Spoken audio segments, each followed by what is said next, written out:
Hey guys, Dr. Waite here. We are now on to week 6. I can't believe there's only a few weeks left of class. We're progressing quickly. Uh, Thanksgiving is already past and Christmas is upon us, so we're moving into the winter here pretty quick. So for week 6, if you will, just go ahead and pull up Blackboard and follow along with me. Um, so the topics for this week, we're looking at reading material for chapter 6 and chapter 7. Chapter 6 is just the energy costs of physical activity. And chapter 7 is one of my favorite chapters as an endurance athlete. We are looking at the assessment of cardiorespiratory fitness. So this week you're going to have 2 assignments. As always, you have a chapter quiz, or I'm sorry, a weekly quiz, quiz 6, that is going to be due Sunday. And then Cap 4 is going to be due this week as well. If you scroll down and look at Cap 4, it is on cardiorespiratory assessment. There is an Excel document for you to download, and it explains what you're going to be doing with your client. And so you're going to assess their fitness using the mile walk test. Pretty simple test to administer. It's one of the simplest, in my opinion, easiest tests to cardiorespiratory assessment prediction test to use.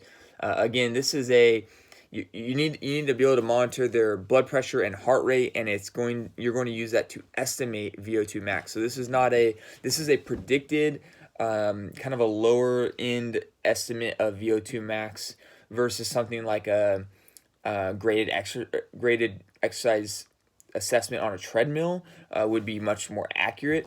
But this is very simple to do, and it's very effective with the general population, because most individuals are not going to hop on a treadmill and get hooked up to a metabolic cart and suffer for 10 to 12 minutes to figure out their VO2. So this is a good way to predict it, and it's a good experience to do this.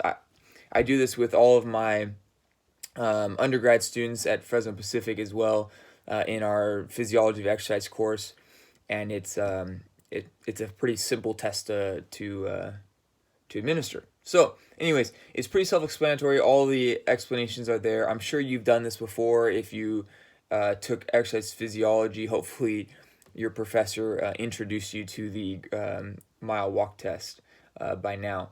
But it's a good refresher. Again, video recording requirements and guidelines are provided online. As far as the reading material, let's hop into chapter 6. If you want to pull that up, it's just looking at energy costs of physical activity. So basically in this chapter, what you're going to be doing is you're going to be measuring and expressing energy expenditure.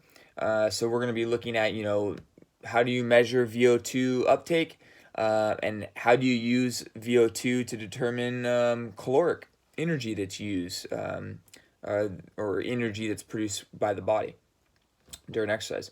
You're going to estimate oxygen costs of walking, jogging, running, and bench stepping. Okay, so 4 different assessments.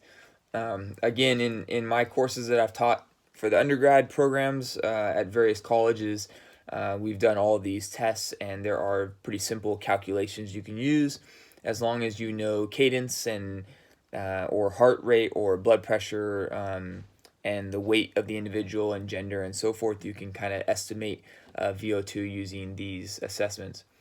So just a little review on each of those tests. Estimating oxygen costs of arm and leg cycloergometry will also be reviewed. Less effective VO2 estimate tests, but still useful, especially with certain populations. Like if you have a paraplegic who can't use an exercise bike or can't walk, then the arm ergometer is great. If you have someone who struggles with walking and cycling, or maybe cycling is their sport, so it's more sport specific, then that's the way to go. And then also looking at body weight and just basic energy expenditure based off of those measurements.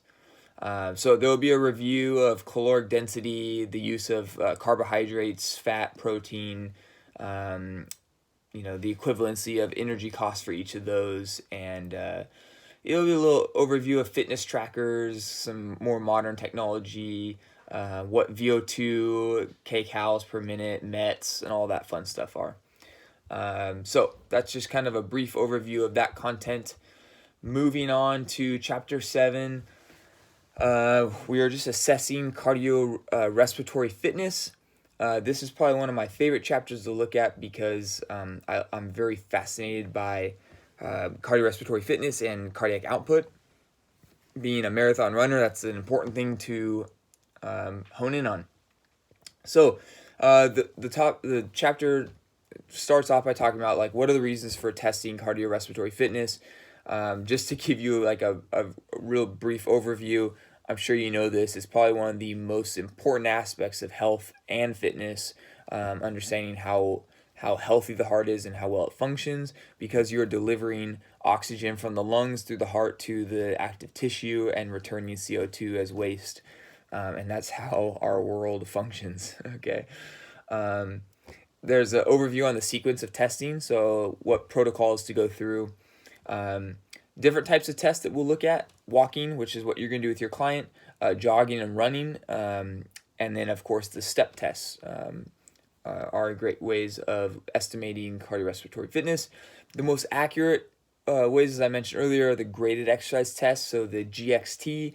There's an overview on that protocol. A little more strenuous use of metabolic cart is usually involved. I love using those. I did a lot of research in grad school with metabolic carts and looking at great exercise tests. And it's kind of fun to do. If you haven't ever experienced that, that's something to look into at some point in time because it's a lot of fun to do. I've been fortunate to work with some professional runners over the years, and in fact, I got to test the VO2 of a guy named CJ Albertson, who is currently the number 7 fastest male runner in the U.S. and sponsored by Brooks, and got to test his VO2, which was in the mid-80s. Pretty impressive. He's like up there with Lance Armstrong. It's pretty cool. Anyways, they're fun to do. I've done a few myself. I think I've done 2 VO2 max tests on the treadmill, and it's fun. It really, by the end of it, you feel like your heart's gonna come out of your throat. It feels pretty good. Anyways, so some more information on estimating VO2 max from submaximal tests as well, and then what do you do with the post-test procedures. So this whole chapter will take you through the process of the different types of tests, how to set them up, how to administer them, and then what to do after the test is done. And ideally, this is not an exercise prescription course, so we're not hands-on doing these things, but it's kind of like, it's good to know the basics or just have a refresher on this because this should be a review of some of your undergrad work as well. Okay, I think that's about it. I'll let you go through the reading and enjoy the content. I hope you do as much as I did. I've been looking over this content as a nice little refresher this past week.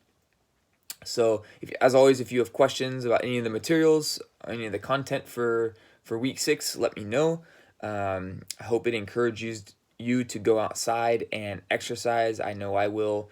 I ran once this morning. I might run again. I'm inspired. All right. Love you all. Have a great week.